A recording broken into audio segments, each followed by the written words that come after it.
Tunai chu concert dam noyan tia tak tak ni mo parwa leya concert nan nei tep lai pong a parwa mong kwa ain connect tira re lo te a parwa sa thi a concert na ten an that pui kat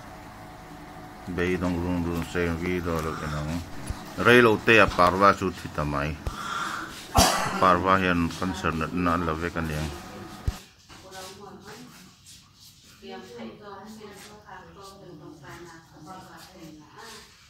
ăn tuột thấy sao tuột chết tuột là sẽ về ngang ngang khắp mà tuột lại lần bốc à anh nghe à parva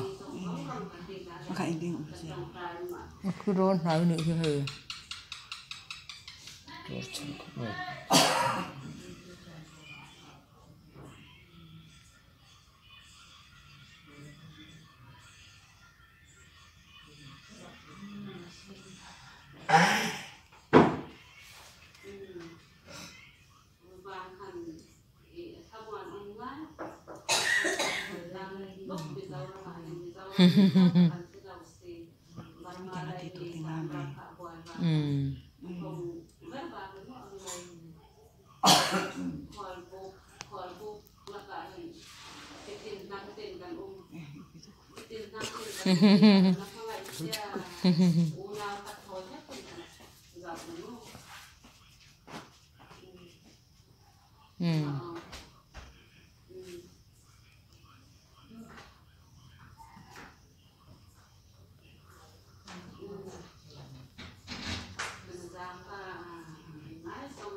thật đẹp rồi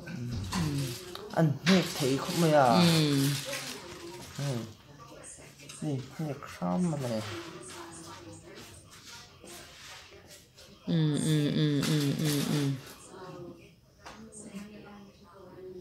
nó đã mà nó thật lâu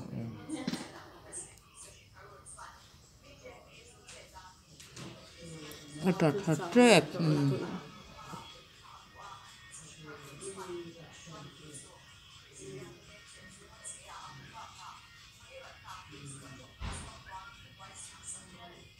rất là tuyệt nó khơi sinh ra bác đang khởi sinh trẻ học được phát triển học được ở đây luôn